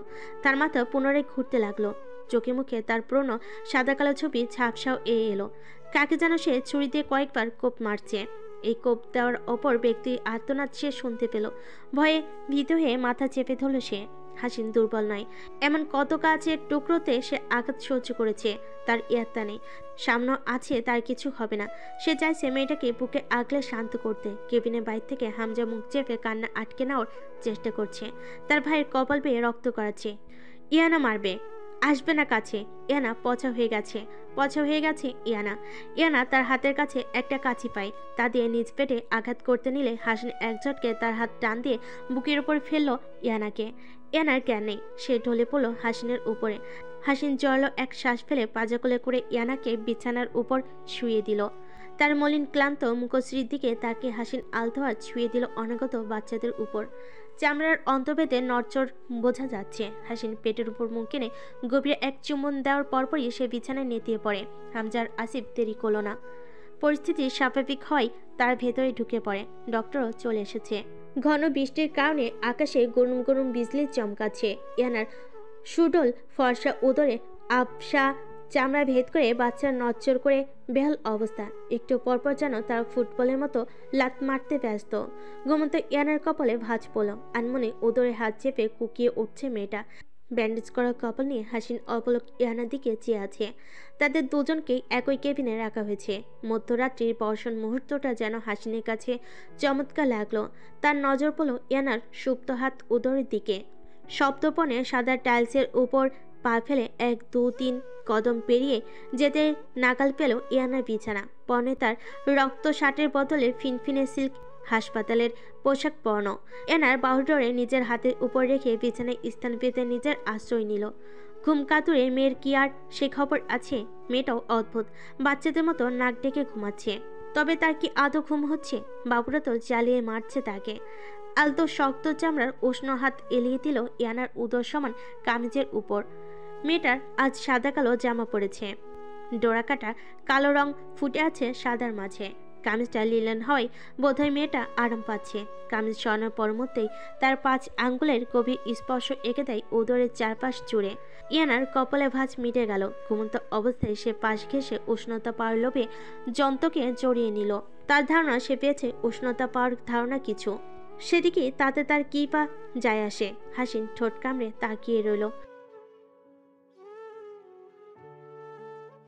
ঘুমন্ত ব্যক্তির কাছ থেকে কোনোরূপ জবাব এলো না। হাসিন ঝুঁকল। তার চোখের তৃষ্ণা যেন মিটছে না। এই বাচ্চাগুলো তার নয় জানা সত্ত্বেও তার টান যেন পিছু ছায় না। বাচ্চার মায়ের সাথে তার অবদ্ধ কোনো পিছু টান যেন রয়ে সয়ে যায়। এহম কেউ যদি ফ্রি থাকে বাইরে আসতে পারলে ভালো হতো। আসিফ কণ্ঠস্বর নিম্ন করে বলে কেবিনের দরজা লাগিয়ে দেয়। হাসিন ভুরকুচকে তপ্ত শ্বাস ফেলে ইয়ানার কপালে চুম্বন এঁকে আলগোছে নিজেকে ছাড়ি নেয়। তবে বেরিয়ে যাওয়ার পূর্ব আদর্শ স্বামীর মতো তার বিছানায় বালিশ নিয়ে ইয়ানার হাতের বাহুডোরে রেখে কাঁথা মুড়িয়ে দিল। আসিফ কেবিনের সামনে থেকে সরে এসে দাঁড়ায়। তার কাছে ভালো লাগছে বন্ধুর পরিবর্তন দেখে। মানুষ কখনো ঠকানো ব্যক্তির জন্য অপেক্ষা করে থাকে না। মানুষ মানেই পরিবর্তনশীল। নকশিকার দেওয়া ধোকায় ছেলেটা নিজেকে চিনতে ভুলে গিয়েছিল, পরন্তু ইয়ানার আগমন তার সফলতা বয়ে এনেছে। কিরে, কোথায় হারালে? হাসিনকে দেখে আসিফ মৃদু হেসে মাথা নাড়ল। হাতে থাকা একটা ক্যানের বোতল এগিয়ে দিল। হাসিন বিয়ারের ক্যান দেখে তৎক্ষণাৎ নিয়ে শার্টের ভেতর লুকিয়ে দাঁত কিরমিরিয়ে বলে, আমার কি মায়ের হাতে মাইর খাওয়াইতে চাস? ডোন্ট ওয়ারি মামাস সাধু বয়, উনি বাসায় গিয়েছেন, সাথে তোর বন্ধুটাও। ও, তাহলে বেটার। তাদের থেকে খুব ক্লান্ত মনে হচ্ছিল। হাসিন বিয়ারের মুখে চুমুক বসায়। না, খারাপ না, টেস্ট আছে বটে। বহুদিন পর সে পূর্ণ স্বাদ পেয়েছে। আসিফও কথার মাঝে বন্ধু দেখা দেখি ক্যানের মুখ খুলল। একেবারে দিনে আসবে। আচ্ছা, আমাদের তো গতকাল চলে যাওয়ার কথা ছিল, তাহলে আজ তো গেলাম না। আসিফ এক চুমুক দিয়ে বন্ধুর দিকে তাকায়। তার কথার অর্থ কি তা বেশ বোঝা যাচ্ছে। হাসিনের মাথা থেকে রেগে বলা কথাটা হারিয়ে গিয়েছে। আসিফের দিকে নজর ফেলতেই দেখে দুষ্টু হাসি তার ঠোঁটের কোণায় বিদ্যমান। তার চাহনি লক্ষ্য রেখে আমতা আমতা করে বলে, না মানে ওই কথা রাগের মাথায় বলে ফেলেছি। বন্ধু, তুমি তো প্রেমে ফেসে গেলা। বন্ধু, তুই তো ফাইসা গেলি মাইনকার চিপায়। ভুল তো ভাবির মনের চিপায় ফেসে গেছে রে। ছি, বন্ধু হই আমি তোর। তো আমি কি বলেছি গার্লফ্রেন্ড হোস আমার? হালার পো হালা, তোর জন্য 24 ঘন্টা ডিউটি ছেড়ে হাসপাতালে পড়ে আছি, সেই তুই আমাকে ইগনোর দেখাস? তবে কি মিস্টার আসিফের এতটাই দুর্দিন আসলো যে গার্লফ্রেন্ড না পাওয়ার ঠেলায় অন্য কোথাও পিরিত মারতে গেছে? ননসেন্স ইয়ার। আসিফ তার বিয়ার শেষ করে একটা পেপার দেখালো হাসিনকে। হাসিন তার প্রায় শেষটুকু বিয়ার এক চুমুকে খেয়ে ক্যানটি বাসকে ফেলো। আসিফের হাত থেকে কাগজটি নিয়ে দেখলো লকেটের পূর্ণ স্পষ্ট ছবি। হাসিন খুশি হলো। দোস্ত, অর্ধেক পেয়ে গেছি, বাকি অর্ধেক বুঝতে পেরে খোঁজ নিতে হবে। পুরোপুরি পেয়ে গেলে নিশ্চয়ই আমরা বাক্সটা পেয়ে যাব। আই হোপ সো, বাট না পেলেও সমস্যা নেই। আসিফ থমকে যায়, নৈশব্দের শ্বাস ফেললো যেন। হাসিন করিডোরের বাইরের দিকে তাকিয়ে আছে। তার বলা কথাটা যেন বোধগম্য হলো না আসিফের কাছে। বিস্মিত সে। হাসিন প্রয়োগ হেসে বলে, ডোন্ট ইউ থিঙ্ক যারা আমাদের বাঁচিয়েছিল তারাই কিন্তু বাক্সটা পেয়েছে। তারা চাইলে ফেরত দেবে না, চাইলেও তাদের ইচ্ছে। কিন্তু আমাদের জন্য বেটার এটাই যে সেই বাক্সটা আমরা না পাই। কিন্তু বাক্সটা কিসের? আসিফের কৌতূহলী কণ্ঠস্বর। হাসিন রুমের ভেতর ঢোকার মুহূর্তেই অপার্থিব প্রশ্ন শুনে দাঁড়িয়ে যায়। আসিফের দিকে এক পলক চেয়ে বলে, হতে পারে কোনো বিপদ সংকেত। হাসিন এক বাক্যের বেশি দুটি বাক্য বলতে চাইল না। নিমিত্তে কেবিনের ভেতর ঢুকে নিজ বিছানায় শায়িত হয়ে চোখ বুজে রইল। Baby's growth are well and she is also fine. But it's 7 month, be careful. তোমরা দেখেছো ইনায়া বেস্ট নাকি ইনায়া বেস্ট? হাসিনা জোরপূর্বক ইয়ানাকে চেক আপ করতে এনেছে। মেয়েটির না আসার মূল কারণ হাসপাতালের রুমে থাকা যন্ত্রপাতি, এক একটা আধুনিক মেশিন তাকে প্রভাবিত করে। ভয় জোরে হাসিনের হাতা এক টুকরো চেপে ধরে রাখে। হাসিন এক হাতে ইয়ানাকে আগলে নেয়, স্লো ভয়েসে ফিসফিসিয়ে বলে, এত ভয় পেতে নেই, আমি থাকতে ভয় কিসের? উল্টো ভয় তোমাকে আমার সাথে দেখে দৌড়ে পালাবে। ইয়ানা অদ্ভুত নজরে তাকালো, আশঙ্কিক জিজ্ঞেস করে উঠল, সত্যি? কিন্তু কেন? আপনি কে আসলে? হাসিন হাসলো, তবে ইচ্ছে করে উত্তর দেওয়ার মনোভাব পোষণ করেনি। ইয়ানা বুঝেছে পাষাণ লোক তাকে এড়িয়ে গেল। সেও পাত্তা দেবে না, কিন্তু কতক্ষণ একটু আইসক্রিম ফুচকার কথা বলেই তো সে গোলে পানি পানি হয়ে যায়। ম্যাডাম, দেখলে বেবিস গ্রোথ কত জলদি বাড়ছে? মাথা জাগায় ইয়ানা। হাসিন তার হাত ধরে ধিমি পায়ে গাড়িতে বসে। সেও বসে বলে, আমরা মহলে ফিরব, সবাই রেডি হব, তারপর আসিফ বাইরে যাবে, বনফুল থেকে মিষ্টির প্যাকেট আনবে, আমরা মিলে একটা সুন্দর ভিলেতে যাব। এখানে আমার বন্ধুর বিয়ে হবে আজকে। 1 মাস যাবৎ বিয়ের অপেক্ষায় ছিল বেচারা। ছটফটে স্বভাব তার। তার প্রথম বউ নাকি সুইসাইড করতে চেয়েছিল। ছি, আপনার বন্ধু এত ছ্যাঁচড়া, বউ থাকতেও বিয়ে করছে আবার। বউ তো কমায়। তাতে কি? অপেক্ষা যত মধুর হবে শেষ ততই মিষ্টির হবে। তোমার কথায় যুক্তি পাচ্ছি, কিন্তু লাইফ তো তার। সে চাইছে বিয়ে করে সংসার পাততে, আমার বা কি করার আছে? লুচ্চাদের কাছে লুচ্চামি ভালো লাগবে। হাসিন ভুরকুচকে তাকায়। পাশের লোক খালি চোখ রাঙায়, যেন আজীবন মুখে কুলুপ এঁটে নিব। করতাম না। ইয়ানা আপন মনে বকলো। নিশ্চুপ বকুনি তার, পরন্তু তার কথাই ভুল কোথায়। এদের মধ্যে কারোর লুচ্চামির লিমিট নেই। কি হলো, কোথায় হারালে? ইয়ানার মাথা নেড়ে না বুঝায়। হাসপাতাল থেকে বেরিয়ে তারা সোজা বাড়িতে এলো। আর যেহেতু বন্ধুর বিয়েতে যেতে হবে, সবার থেকে প্রস্তুতি নিতে হচ্ছে। বিয়ে বিকাল 4টায়, এখন বাজে 12টা। সময় আছে খুব। ইয়ানাকে পাজাকোলা করে নেয় হাসিন। চোখ যারা বড় হয়ে গেল তার। লোকটার হুটহাট কোলে ওঠানোর বেচারির শরম পায়। ঠোঁট কামড়ে বলে, এই পচা ছেলে, কোল থেকে নামান। কেউ দেখলে কি ভাববে? কচুর লতি ভাববে ভাবি, কারো কিছু বলার সাধ্য নেই। কেউ কি সেদে সেদে বলির পাটা হতে চাইবে? বলুন ভাবি। ভাবি ডাকটা শুনে লজ্জায় মাত্রা ভালো ইয়ানার। তার কাছে এই প্রথম অনুভূতি কার হয়েছে। ঢোক গিল, তারপর দুটো। আসিফ মিটমিটে হেসে বলে, তো আশিকি সাহেব, ভাবিকে কোলে নিয়ে দাঁড়িয়ে না থেকে রেডি হতে দিয়ে আসুন মুক্তির কাছে। মেয়েদের দল একসাথে রেডি হবে বলছে। হাসিনের মুখ পাংশুটে হয়ে গেল। সে চেয়েছিল নিজ হাতে তার হপু বউকে সাজিয়ে দিবে, কিন্তু ফাজিল দলের কারণে তার এই ভাবনাটাও সফল হচ্ছে না। অসহায় মুখ করে তাকালো ইয়ানার পানে। চোখ পিটপিট করে হাসিনকে দেখে বলে, আমিও সাজবই না, সাজবে, দিয়ে আসো। হাসিন ফট করে তাকে নামিয়ে দিল। জোর গলায় ডাক শুধায় নিজের মাকে। সূরা ইবতিন ছেলের গলা উঁচিয়ে ডাক শুনে দৌড়ে এসে থামেন। ছেলে আর ছেলের বইয়ের দিকে তাকান। হাসিন হম্বিতম্বি হয়ে বলে, তোমার মেয়ের থেকে নাকি তোমাদের সাজতে হবে, নিয়ে যাও তাকে।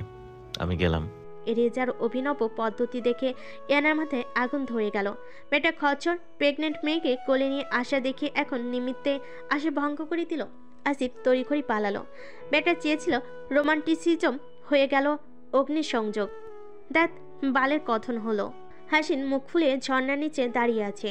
পানি বিন্দু বিন্দু জল তার মাথায় চুল পেয়ে গড়িয়ে পড়ছে শরীরে। সাবান নিয়ে গা মেখে নেয়।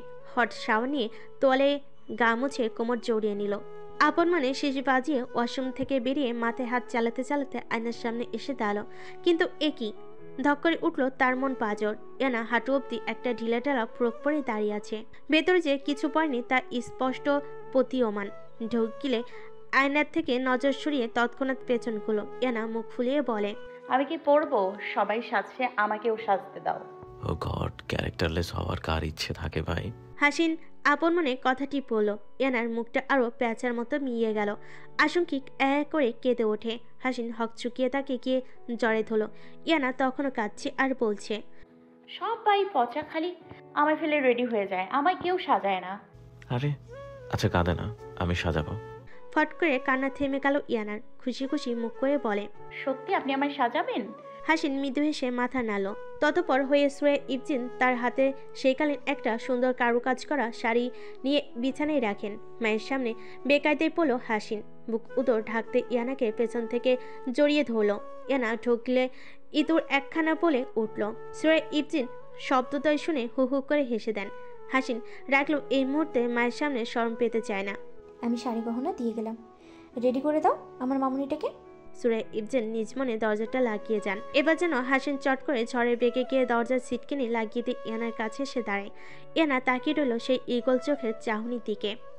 আপনি ওভাবে তাকাবেন না, আমার কিছু কিছু হয়। হাসিন একটু পা বাড়িয়ে দূরত্ব মেটায়। কেমন কিছু?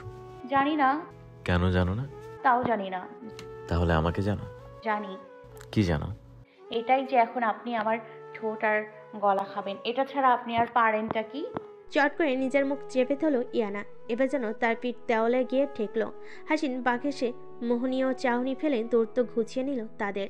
শুধু 3 কি 5 ন্যানোমিটার দূরত্ব বলা যায়, তাও উদরের বাড়ন্ত উচ্চতায়। ইয়ানা মোহে লিপ্ত হয়ে পড়ল। তার গলার কণ্ঠস্বর এক আবেদনীয় আকর্ষণ ভেসে আসলো।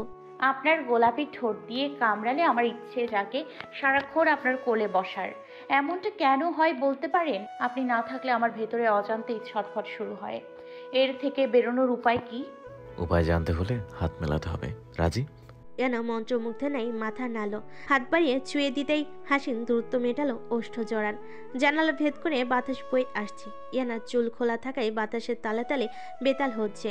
হাসিন নরম শুষ্ক ফেটে যাওয়া ঠোঁটের উপর নিজের অধিকার ফোলাচ্ছে। খরা রোদে যেমন জমি ফেটে যায়, ঠিক তেমন জমিতে পানির ফোটার ফসল আবাদ হয়। হাসিনও মেয়েটার গর্ভকালীন সময়ে শুষ্কতার রোদে মিষ্টান্ন ভেজা আবরণে ছড়িয়ে দিচ্ছে। পরপর উপনিচ চষে খেয়ে নিল হাসিন। ইয়ানা থরথরিয়ে কাঁপতে লাগলো। তার ভেতর অদ্ভুত জাগরণ হচ্ছে। হাত দিয়ে ঠেলা দিল।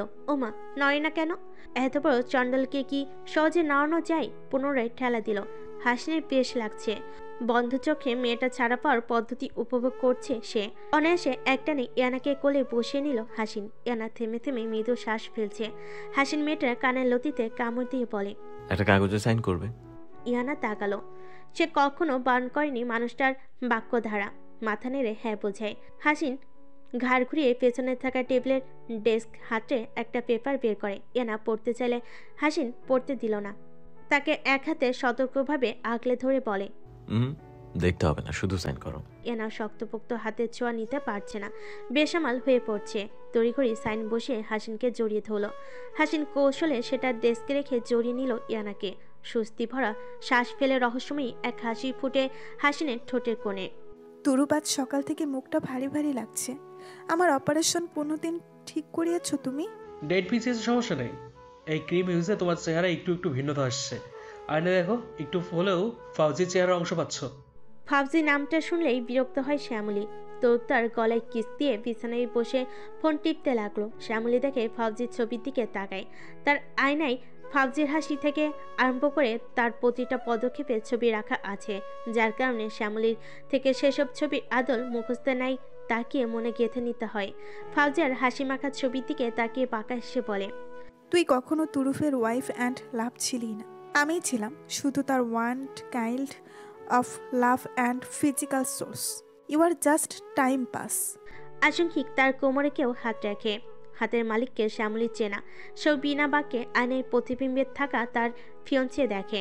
তুর্প ইতিমধ্যে উন্মুক্ত বুক নিয়ে শটার পরে তার পেছনে দাঁড়িয়ে আছে। শ্যামলী আবেদনময়ী মুখে ঠোঁট চোরা করে দেখায়। তুর্প গরম হয়ে গেল।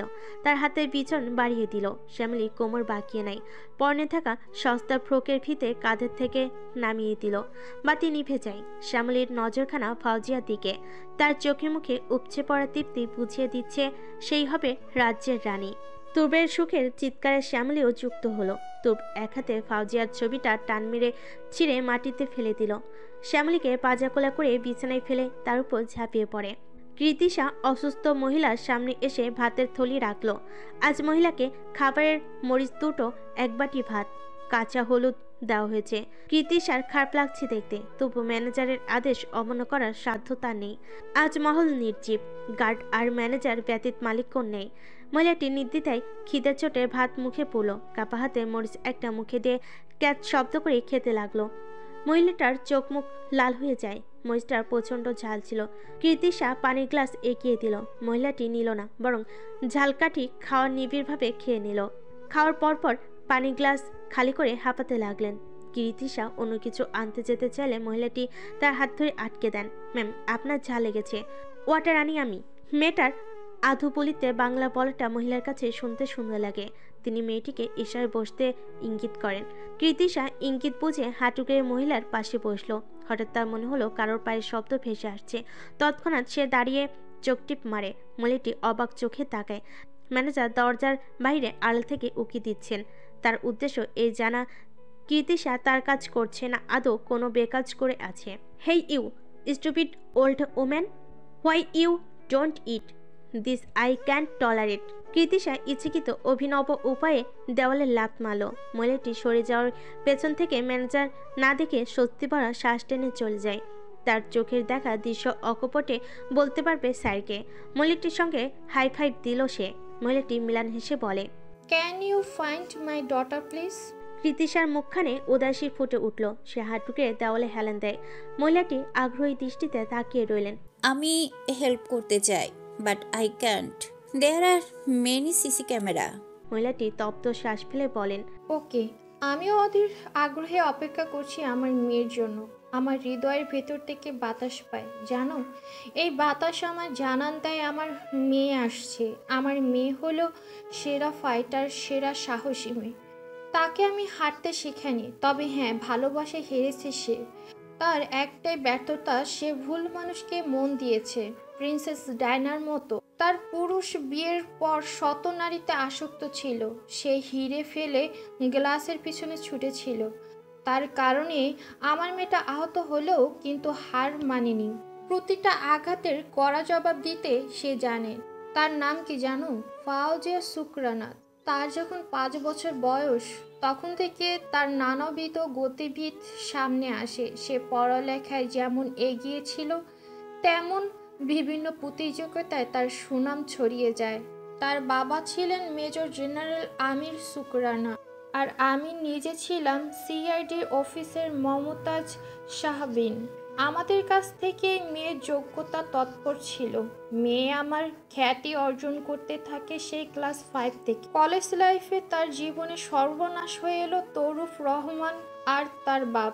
এই যে এত টাকা পয়সা ধন দৌলত যে তার আর তার বাপের আছে দেখছো, এগুলো সব আমাদের। তোমাদের যে ম্যানেজ করে সেই ম্যানেজার হলো তরুপের আসল মামা। সম্পর্ক লুকিয়ে তারা মিডিয়ায় নিজেকে বড় কিছু প্রমাণ করে, কিন্তু এরা হলো 2 পয়সা 4 আনা মাত্র। আমার মেয়ে এত এডুকেটেড, এস্টাবলিশ ফাইটার গার্ল, এর সাথে এদের তুলনা নিতান্তই নগণ্য।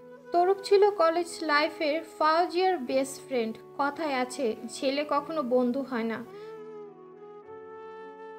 হবেই। হলোই তাই। মেয়ে আমার তার প্রেমে হাবুডুবু খেতে লাগলো। তার যাবতীয় লক্ষ্য হতে হঠাৎ সে নড়বড়ে হয়ে যায়। তবুও আমার মেয়ে তৃতীয় নয়ন বলে একটা কথা আছে না, সেটা গভীরভাবে সে উপলব্ধি করত। বিদায় সে তার অনার্স শেষ করতেই বিজনেসে জয়েন দেয়। তার পাশাপাশি তার বাবা মেজর থাকায় ডক্টরের সাময়িক প্রশিক্ষণ দেয়। মেয়ে আমার এদিকে পারফেক্ট থাকার চেষ্টায় দূরত্ব বাড়িয়ে দেয় তরুফের সাথে। এতেই তরুপ হিংস্র হয়ে ওঠে। তার নয়নভরে যে হিংস্রতা ছিল তা বেড়ে যায়। মূলত সে আর তার বাবা ছিল কাশবন রেস্টুরেন্টের একজন ছোটখাটো স্টাফ। মানুষের লাত ঘুষে খেয়ে খেয়ে তারা বাঁচত। সেই অমানুষদের আমরা স্বাধীনভাবে বাঁচার জন্য বড়সড় একটা ফ্ল্যাট দিলাম। তখন জেনেছিলাম তরুফের মা নেই। একটুর জন্য আমি আর ফাওজিয়ার বাবা ধরেই নিয়েছিলাম তরুফ হবে বেস্ট হাজবেন্ড, কিন্তু আমরা ভুল ছিল। আমাদের ভুল ভাঙে সেই দিন যেদিন বিয়ের নামের ছল করে তরুফ ফাওজিয়াকে বিয়ে করে নেয়। শুধু বিয়ে নয়, ফাওজিয়ার সে রাতে প্রচণ্ড অসুস্থ ছিল। সেই অসুস্থতার সুযোগ সারাতে তার রুমে গিয়ে ফাওজিয়ার আঙুলের টিপসই নিয়ে বিয়ে এবং এই মহল ছিনিয়ে নিতে সম্পত্তির নামে টিপসই নিয়ে ফেলে। ফাওজিয়া অসুস্থ হলেও আমার দিকে তাকিয়ে সয়ে নিল, কারণ আমার স্বামীকে ঘুমের মধ্যে মেরে ফেলেছিল সেই রাতে। আমি প্রতিঘাত করতে চাইলেও আমার হাত পা শেকল পরিয়ে বন্দি করে দেয়। তবে আমার মেয়ে কখনোই একটুখানিও ঘাবড়ায়নি। সে তার লক্ষ্যে স্পষ্ট তৎপর ছিল। তবে হ্যাঁ, সে ভালোবেসেছিল তরুপকে। তার সাথে মিথ্যে ছলে বিয়ে করলেও ফাওজিয়ার মন থেকে সেই বিয়ের মান রক্ষা করতে চেয়েছিল। কিন্তু বলে না অতি লোভে তাঁতি নষ্ট। আমার মেয়েটাকে কোথাও সুখ দেখার সুযোগ দেয়নি তারা। বাপ বেটা ইহুদির মতন অত্যাচার নিপীড়ন চালায়, তবে বেশি দূর আগাতে দেয়নি, কারণ ফাওজিয়ার বুদ্ধিমত্তা ছিল প্রখর। তার বিয়ে হয়েছে 20 বছর বয়স। তার জায়গায় অন্য কেউ থাকলে কেঁদে কেটে একাকার করে ফেলতো, তবে আমার মেয়ে করেনি। সে ভালোবেসেছে আগলে রাখার প্রচেষ্টা করে। তবে তরুপার তার বাপের দিক দিয়ে তো ছিল আরও চাই, মানে আরও চাই, সেটাও যে কোনো মূল্যে। ফাওজিয়া গড়া বিজনেসের মধ্যে বাহাত ঢুকিয়ে দেয় বাপ বেটা মিলে। তারা ফাওজিয়াকে অসুস্থতার তকমা লাগিয়ে সিও পদ থেকে বের করে দেয়। ঘরবন্দি জীবন হয়ে যায় আমার মেয়ে। কিন্তু আমার মেয়ের আর এক রূপের সম্বন্ধে তাদের জানা নেই। আমার পক্ষ হতে তার উপহার ছিল সে একজন undercover mafia girl. SF girl নামে সবাই তাকে চিনে, তবে সে কেমন অথবা তার রূপ সম্পর্কে কারো ধারণা নেই। ফাওজিয়া বিচক্ষণ মন নিয়ে তরুফ আর তার বাপকে টেক্কা দেয়। সে ইতোমধ্যে তরুফকে হারিয়ে ফেলতো। এখানে গরমিল লাগিয়েছিল তরুফের সহপ্রেমিকা শ্যামলী এসে। ডক্টর হওয়ায় ফাওজিয়ার অসুস্থতার মধ্যে সে তার শরীরে ড্রাগস ইনজেক্ট করত।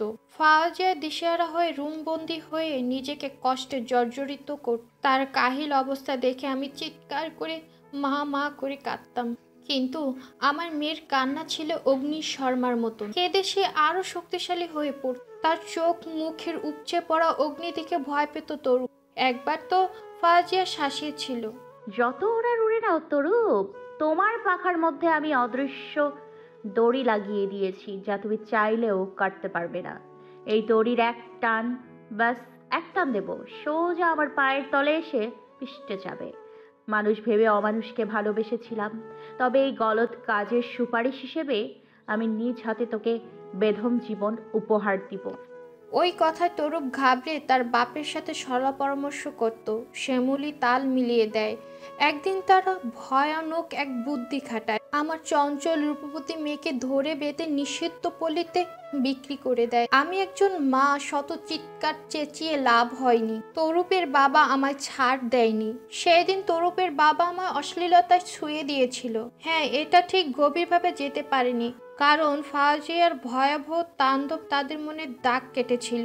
ফাওজিয়ার সাথে কি সহজে পারা যায় বলো? মেয়ের জন্য অজস্র প্রার্থনা ছিল বলেই মেয়ে আমার হারিয়ে যায়। সেদিন নিষিদ্ধ পল্লীতে কি হয়েছিল আদৌ আমি জানি না। আমার মেয়েটা কোথায়, বেঁচে আছে, কেমনে বেঁচে আছে, আদৌ সে কিছু জানে কিনা চিন্তায় থাকি। তার এই বাবার গড়া ধন দৌলত সবটা ফেরাউন শয়তানদের দখলে। তারা অপকর্মের দ্বারা এই মহলে গড় গড় করে টাকা পয়সা বাড়িয়ে যাচ্ছে। একবার আমার মেয়ে চলে আসুক, এদের কেউ বাঁচতে পারবে না, কুত্তার জীবন বানিয়ে দেবে তাদের। কিন্তু যতদূর জানি তরুপ সেদিন ফোনে কারোর উপর চিৎকার চেঁচামেচি করছিল। আমার তাকে চাই মানে চাই, সে যদি হারিয়ে যায় তোদের সব কয়টাকে মেরে ফেলবে। পরবর্তীতে তরুপ এসে আমায় হেসে হেসে বলে সে মেরে দিয়েছে আমার কোমল মেয়েটাকে। ঠাটিয়ে চর দেওয়ায় আমাকে চর মারতে দ্বিধাবোধ করেনি সে, অথচ আমি সম্পর্কে তার বড় আর শাশুড়ি হতাম। যাকে যে সম্পর্কের ভিত্তির সঙ্গ আমার মেয়ে ত্যাগ করেছে, সে সম্পর্ককে আমিও মানি না। কৃতিশা ড্যাপ ড্যাপ করে তাকিয়ে পুরো ঘটনা শুনে বিচলিত হয়ে জিজ্ঞাসা করে, ম্যাম, ফাওজিয়া কি উনি যে আমেরিকা, কানাডা, ইটালিতে ডোনেশন করতো, অসহায় মেয়েদের জন্য এগিয়ে থাকতো? মমতাজ শাহভিন মাথা নাড়লেন। কৃতিশা হতভম্ব। এতদিন সে ফাওজিয়াকে চিনতে ব্যর্থ হয়, আজ পুরোপুরি চিনেছে। ফাওজিয়াকে সে এক দুয়েক বার দেখেছিল, তাকে তরুপ বিয়ের পর থেকেই এনেছিল। তখন সে ফাওজিয়াকে দেখে উঠতি নেই। হঠাৎ একটা কথা তার মাথায় ঘুরপাক খেতে থাকে। কৃতিশা কৌতূহলী কণ্ঠে জিজ্ঞেস করে, ma'am, Fauzia ma'am with Tarup married time how long? Mumtaz শাহভিনের ততটা খেয়াল নেই, তবে 1 বছর হয়েছে বোধহয় ভেবেই বলেন, হয়তো বা 1 বছর। কৃতিশা শুনে মমতাজ শাহভিন এর হাত আঁকড়ে ধরে বলে, আপনার মেয়ের 1 পিক চাই, আমি ওনাকে প্রাণপণে খুঁজে বের করব। মমতাজ শাহভিনের সাথেই বসে থেকে কৃতিশা নানাবিধ সময় কাটায়। শাড়ি পরিহিত অপ্সরার চেয়েও চোখ ধাঁধানো সুন্দরী লাগছে ইয়ানাকে। বর্ষ উত্তরের কারণে ফোলা কালটাও বেশ আকর্ষণীয় লাগছে। হাসিনের বর্তমান অবস্থা, কেন সে মেয়েটাকে সাজিয়ে শাড়ি পরালো? এখন তো সব খুলে টুলে সোজা বিছানায় যেতে মন চাইছে তার। ঢোক দিলে হাসিন জোর গলায় মাকে ডাকে। এনা একটু পরপর নিজেকে আয়নে দেখছে, গোল গোল ঘুরে শাড়ির সৌন্দর্যতা বাড়াচ্ছে। সূরা ইবজিন এসে ইয়ানাকে দেখে চমকে যান। তিনি ভাবেনি মেয়েটাকে তার অর্ধকালীন সময়ের শাড়িতে এতটা আকর্ষণীয় মোহনীয় লাগবে। ইস, পুতুলের মতো বোমার সন্ধান পেলেন তারা। মাকেও এক ধ্যানে তাকিয়ে থাকতে দেখে সে গলা ঝেড়ে বলে, সবাই তাড়াতাড়ি রেডি হয় নাও, 2:50 বাজে। ক্লাবে পৌঁছাতেই 4টা বেজে যাবে। ততক্ষণে কাবিন কবুল পড়ানো হয়ে যাবে। সূরা ইবজিন ইয়ানাকে টিভি দেখতে বলে আপেল কাটে আর কিছু আঙ্গুর দিয়ে রুমে গেলেন। অনায়াসে খেতে লাগলো ইয়ানা। মুক্তিও সাজগোজ করে পেরিয়ে এলো। আসিফ দেখে সেই থেকে মেয়েটার পেছন লেগে পড়ে। হামজার আসতেই তাড়া দিল হাসিন। দরজা আটকে তাদের মাইক্রো গাড়িতে উঠে পড়ল। 4:20 এসে পৌঁছালো সবাই। ইয়ানার চোখে গভীরে দৃষ্টি ক্লাবের দিকে। তার ভেতর ছটফটে ভাব আসতে চাইছে। তা কেন সেটা সে নিজেও অবগত নয়, তবে সে অচল অবশ হয়ে চলেছে। মুক্তি ইয়ানাকে ধরে আলগোছে ভেতর নিয়ে যেতে লাগলো। লিফট করে বিয়ের ফ্লোরে এসে তারা বড় গেট দিয়ে ভেতরে প্রবেশ করে। ইয়ানার চোখ জয় গভীর হিংস্র চাউনি অবলোকন করলেন সূরা ইবজিন। তিনি ভুরু নিক্ষেপ করলো স্টেজে বসা দম্পতির দিকে। ক্লাবে মানুষজন কম নয়। বিজনেসম্যান তরুপ রহমানের বিয়ে বলে কথা। সূরা ইবজিন ভাবলেন বোধহয় মেয়েটার খারাপ লাগছে। তিনি তাকে ধরে বসিয়ে দিলেন। ইয়ানার শরীর কাঁপছে। টেবিলের কভার শক্তপোক্ত হাতে চেপে স্টেজে বসা দম্পতির রসলীলা দেখছে। তার কি হচ্ছে সে নিজেও বুঝছে না। মনে হচ্ছে জ্বর আসার পূর্ব লক্ষণ। হামজা ইয়ানার কপালে ছুঁয়ে দেখল, হ্যাঁ, আসলেই ইয়ানার হঠাৎ জ্বর এসে পড়েছে। সূরা ইবজিন চিন্তিত চোখে তাকিয়ে বলেন, তাহলে ভিতরে রুমে গিয়ে নিয়ে বসিয়ে দিই, এখানে আবহাওয়া প্রচন্ড ঠান্ডা। মায়ের কথায় তারা সম্মতি জানায়। তিনি ইয়ানাকে ধরে ভেতরের রুমে নিয়ে যান। অন্যত্রে তরুপ শ্যামলীকে এক কোণায় ধরে আনলো। শ্যামলী নাকা কণ্ঠে বলে, জান্স, তোমার ফ্রেন্ডস এসেছে, গো অন। তরুপ পাত্তা দিল না। তার মতো তৃপ্তি সহকারে চুম্বন করেই গেল। হাসিনা আর আসিফ এসে মুখ ঘুরিয়ে গলা ঝাড়ে। তরুপ বিরক্তি মুখ করে ইশারায় শ্যামলীকে যেতে ইঙ্গিত করে। সেও গালে চুমু দিয়ে চলে যায়। তরুপ তাদের মাঝে গিয়ে দাঁড়ায়। হাসিন ভুরু কুচকে বলে, পিপিলিকার বুঝি পাখা গজিয়েছে খুব। তাদের কি এই তরুপ রহমানকে ধরার সাধ্য কি আদৌ আছে কারো? হাসিন কপাল কুচকে বলে, তা ঠিক, জনাবেরও কম নাম ডাক না। তো তরুপ যে ভাই, তো দেখি আবার বিয়েতে বসতে যাচ্ছ। আর আমাদের দেখো, সিঙ্গেল থাকা ছাড়া কোনো উপায় দেখছি না। তরুপ হেসে দিল। আসিফ কথার ফাঁকে 3টা বিয়ারের ক্যান 4-5টা চুইংগাম কিনে তাদের মাঝে চলে আসে। হাতের দিকে বিয়ারের ক্যান ধরিয়ে দেয়। 3 জন একই সাথে বিয়ারের ক্যানে ঢাকনা খুলে চুমুক বসায়। হাসিন এক চুমুক দিয়ে বলে, তোর ওয়াইফকে কেন পাঠিয়ে দিলি? ডেকে পরিচয় করিয়ে দিতে পারতি। আফটার অল নিউ তরুবের ওয়াইফ বলে কথা, ডাক পরিচয় করিয়ে দে। স্টেজে তো দেখলাম না। ও বলিস না, ফাউজির বেশি মেকআপ সহ্য হয় না, তাই মেকআপ ঠিক করতে রুমে গেছে। আসিফ ভুরু কুচকে জিজ্ঞেস করে, wait, Fauzi means Fauzi ma'am না? উনি না কোমায় ছিলেন? জাগলেন কবে? তরুপ থতমত খায়। চোখ পিটপিট করে মাথায় তৎক্ষণাৎ একটা বুদ্ধি করে বলে, ও ইয়ার, তোদের বলাই হলো না। মেয়েটা কিন্তু হুবহু ফাউজির মতো দেখতে, তাই আমি তাকে ফাউজিই ডাকি। কিন্তু তুই তো আমাকে শ্যামলী নাকি কি একটা অন্য নাম বলেছিলি। তরুপ নিজের বোকামিতে ফেসে গেল যেন। কখন কবে না জানি সত্য কথা বলেছিল, নিজে জানতে পারল না। তবে পরিস্থিতি হাতের মুঠোয় রাখতে মলিন মুখ করে নিল। তপ্ত মিলান শ্বাস ছেড়ে বলে, হ্যাঁ, ওরা আসলে শ্যামলী, তবে ফাউজির আদর মাখার চেহারা থাকায় তাকে আমি ফাউজি বলেই কমফর্ট ফিল করি। ফাউজিয়া কোমায় যাওয়ার পর তাকেই শুধু কল্পনা করে থাকি। এখন দেখ, শ্যামলী আমার সবকিছু হতে যাচ্ছে। ও, তো ফাউজিয়া ভাবিকে আগে দেখে আসি চল। হাসিনও তাল মেলায়। তরুপ বিয়ার শেষ করে ডাস্টে ফেলে কথা ঘুরিয়ে দেওয়ার জন্য বলে, আরে আগে বিয়ে দেয়, সবাই অপেক্ষা করছে, আমরা এখানে ফুসু ফুসু করছি। এটা কি ঠিক হলো? চল চল চল। হাসিনার আসিফ মিলে বিয়ারের ক্যান শেষ করে ফেলে দিল। তবে কেউ একজন তুরবে ফেলে দেওয়া বিয়ারের ক্যানটি হাতে তুলে জোরে সরে মোচড়ে চ্যাপটা করে নিল। দুমড়ে মুচড়ে চ্যাপটা হয়ে আসলে সপ্তপনে ক্যানটি নিয়ে বিয়ের আসর সেরে বাহিরে চলে আসে। মাটিতে মোছানো ক্যানটি ফেলে সেটাকে ধারালো অস্ত্র দিয়ে খণ্ডিত করে নিল। বিস্কুটের মতো গোল গোল টুকরো বানিয়ে নিল। খণ্ডিত অংশ হাতে নিয়ে চোরের বেশে রান্নাঘরে যায় সেই ব্যক্তি। সেখানে আপাতত কেউ নেই, তা নিয়ে পূর্বের অবগত ছিল।